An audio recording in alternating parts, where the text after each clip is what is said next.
you in that jacket. You know what? You had a point.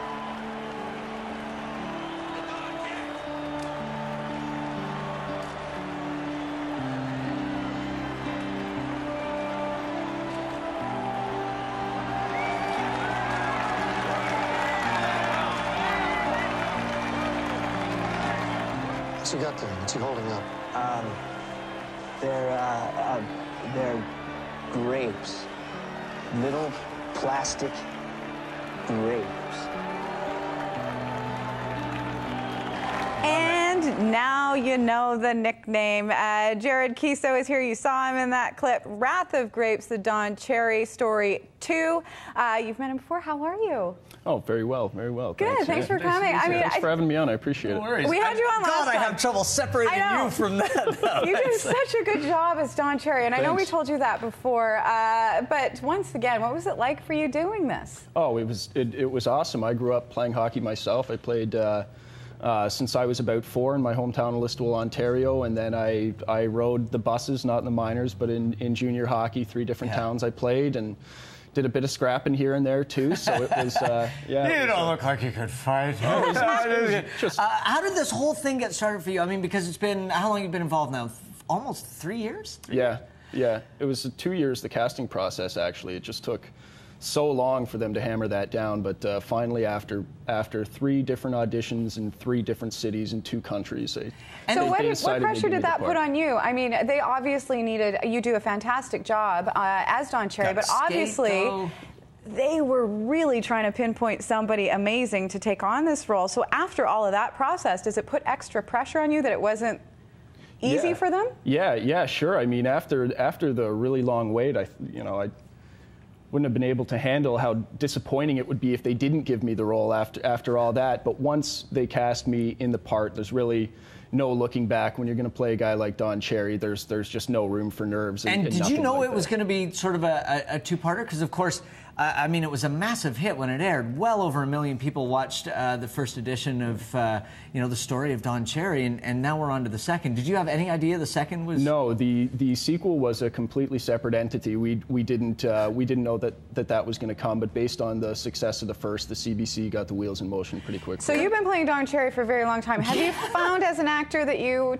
have taken on any of his nuances that you've created with the character? Yeah, I had a lot of them before, though. Like what? Like what? I can be a little bit stubborn. I can be a little bit aggressive sometimes and stuff. Like I play beer league hockey here on 3 different teams for the Trappers, the V's, and the Metropole pub, and I think maybe I might play a little bit like. Is it hard to gear off a little bit? I mean, yeah, I've got the distinct disadvantage though of wearing a full cage, a face mask, and I'm about the only guy on the ice who does. So I always get the gears for that. It's just sad because you got to be pretty. Yeah, I haven't come up with a decent comeback in 7 years of wearing it for all the chirps I get. What up, candy ass? I don't know what's wrong. No, I'm going to get killed because I'm not wearing a cage. Maybe now's the time. Yeah, no, I think we're probably pretty good. This is such a beautiful story because, I mean, everyone is familiar with Don Cherry. He's an icon in this country, but, especially for younger generations that see him now, they don't know the story. They don't know the history. They see the crazy old man. But they don't know, what I attach myself to in this, and that's so beautiful, is the story of Don and Rose, like a really beautiful love affair, friendship, partnership throughout their entire lives. Yeah, the way that we marketed the first one, we marketed that as a tribute to Rose. And when the second one came along, we wanted to make it more about the relationship between Don and the CBC. That's what Don wanted, that's what the CBC wanted. But what came out, and I've only seen the second part, as I mentioned, but that relationship between Rose and Don is so much stronger in the sequel, and Sarah Mannanen, who plays Rose, is just outstanding. Yeah, she's great. Do you and Don hang now? Are you buds? Oh yeah, we're the best of friends. I got to hang out with Ron McLean a little bit too. The 2 of us started a press junket before Christmas, And Ron is just constantly chirping Don. Constantly. It is so funny. Did he give you any inside scoop on what you should do? Or? Nah. He still chooses his words wisely because, you know, Don will punch him in the face. But there's this beautiful, I mean, the arc in the second one, which Fee saw the first half, I saw the second half, and introducing Don and Ron together. I mean, two guys that are now so closely associated. This relationship did not get off to the smoothest start. No. I mean, for either of them, really, I don't think. Yeah, the evolution of the relationship is really something to watch, because there is a distinct moment in the second part where you see Don getting on board with Ron. And he really held off for a really long time. And Ron was just such a good sport as he is today. Like, I've never seen anybody in a partnership on TV that can roll with the punches like that. Congratulations on 15 years, by the way. Thank you. Mike is starting a collection of cardigans, which I think is a tribute in a way to Don Cherry. Well, yeah, they're not as colorful, but I'm working towards it as it goes. Do people come up to you now? Do you get recognized for this role when you're sort of walking down the street? Every now and then. It's like, actually, I was just at a game at the Staples Center down in LA, went to watch the Flames. I'm a big Flames fan. And pardon me, could you say that part again? I just didn't hear all I heard was boo!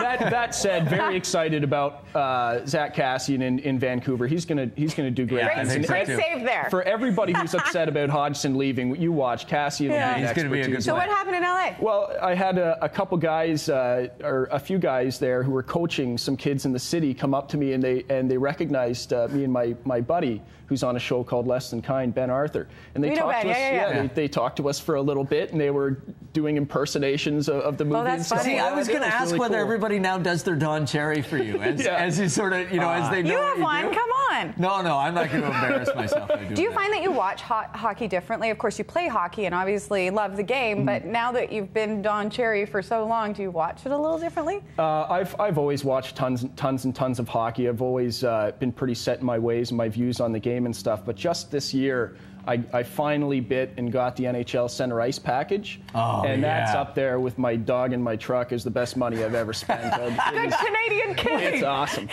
Maybe he really is Don Cherry. I think he is. Well, nice to see you again. Please tell me your dog's name isn't Blue, man. Please? And we'll be all right. Gus. Gus, okay. There you go. Wrath of Grapes, the Don Cherry story, too.